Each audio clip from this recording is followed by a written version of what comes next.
आप सभी को मेरा प्यार भरा नमस्कार। वेदों में क्या है श्रृंखला के अंतर्गत हमने आपको ऋग्वेद के प्रथम मंडल सूक्त 3 के 1 से 12 मंत्रों की अलग अलग व्याख्या पिछले कुछ दिनों में बताई। आज हम इन सभी 12 मंत्रों की समग्र व्याख्या आपको समझाते हैं।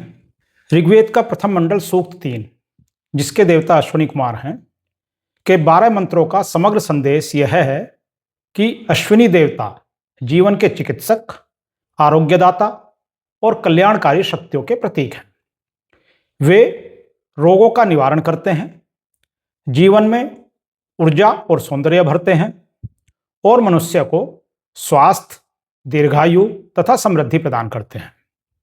आधुनिक दृष्टि से यह सूक्त हमें स्वास्थ्य, चिकित्सा, सहयोग और जीवन की सुंदरता के महत्व का संदेश देता है। इंद्र को सोमरस और स्तुति के माध्यम से उन्हें शक्ति और उत्साह के प्रतीक के रूप में आमंत्रित किया जाता है। सांस्कृतिक दृष्टि से इसका अर्थ यह है कि वैदिक समाज में भक्ति, सामूहिकता और शक्ति का संगम जीवन का आधार था। विश्वदेव समाज को ऊर्जा, सहयोग और प्रेरणा प्रदान करते हैं। उनका आगमन जीवन में नवीनता और उत्साह लाता है, जैसे उषा का प्रकाश। वैदिक संस्कृति में यह विचार मानव और देवता के बीच सहभागिता और सामूहिकता को मजबूत करता है।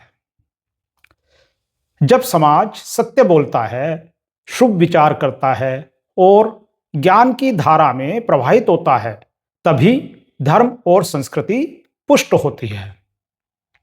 ज्ञान और चेतना से समाज का उत्थान होता है। शिक्षा, सत्य और शुभ विचार ही किसी भी समाज की प्रगति और सांस्कृतिक शक्ति का आधार होते हैं। ऋग्वेद के प्रथम मंडल के सूक्त 3 में कुल 12 मंत्र हैं। इनमें मंत्र 1 से 3 में हम अश्विनी कुमारों का आह्वान करते हैं। वे दिव्य वैद्य हैं जो रोगों का निवारण करते हैं और जीवन में नवचेतना भरते हैं। मंत्र 4 से 6 में इंद्र देवता को आमंत्रित किया गया है, जो शक्ति और ऊर्जा के प्रतीक हैं। मंत्र 7 से 9 में विश्व देवों का आह्वान किया गया है, जो सामूहिकता और सार्वभौमिक सहयोग के प्रतीक हैं। जबकि मंत्र 10 से 12 मां सरस्वती देवी का आह्वान करते हैं, जो ज्ञान, वाणी और प्रेरणा की अधिष्ठात्री हैं। अश्विनी कुमारों को वैदिक परंपरा में देव वैद्य कहा गया है। वे चिकित्सा और आरोग्य के प्रतीक हैं। वे जीवन में सौंदर्य, यौवन और ऊर्जा का संचार करते हैं।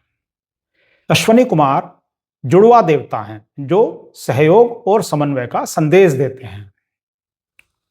आधुनिक दृष्टिकोण से अगर हम देखें तो अश्विनी कुमार हमें बताते हैं कि स्वास्थ्य ही जीवन का आधार है। आधुनिक समाज में यह चिकित्सा विज्ञान, आयुर्वेद और स्वास्थ्य सेवाओं के महत्व को दर्शाता है।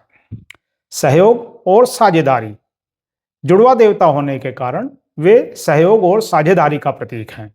आज के समय में यह टीम वर्क, सामूहिक प्रयास और सामाजिक सहयोग का संदेश देता है। अश्विनी कुमार जीवन में यौवन और सौंदर्य का संचार करते हैं।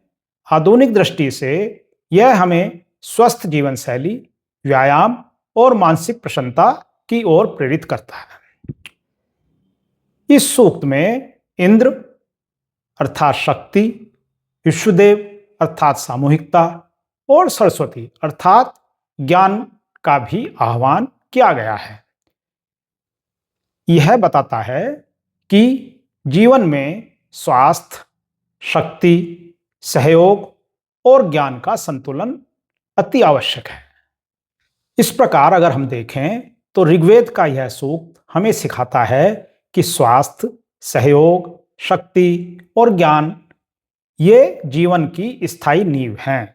अश्विनी कुमारों की उपासना हमें प्रेरणा देती है कि हम अपने जीवन में आरोग्य, ऊर्जा, सौंदर्य और सामूहिकता को अपनाएं। संक्षेप में अगर हम देखें तो स्वास्थ्य ही जीवन का अमृत है, सहयोग ही शक्ति है और ज्ञान ही मार्गदर्शक है। यही ऋग्वेद के सूक्त 3 का शाश्वत संदेश है। आशा है आपको हमारे द्वारा वेदों में क्या है के अंतर्गत दी जा रही जानकारी पसंद आ रही होगी। आपने हमारे चैनल को सब्सक्राइब कर दिया होगा। यदि अभी तक नहीं किया है तो कृपया इसे सब्सक्राइब कर लें, जिससे आपको हमारे आने वाले सभी वीडियो का नोटिफिकेशन मिलता रहे। बेल आइकन को दबाना ना भूलें। साथ ही इन विचारों को अपने मित्रों और सगे संबंधियों में भी शेयर करें, जिससे वे भी इस जानकारी का पूर्ण लाभ उठा सकें। धन्यवाद। नमस्कार।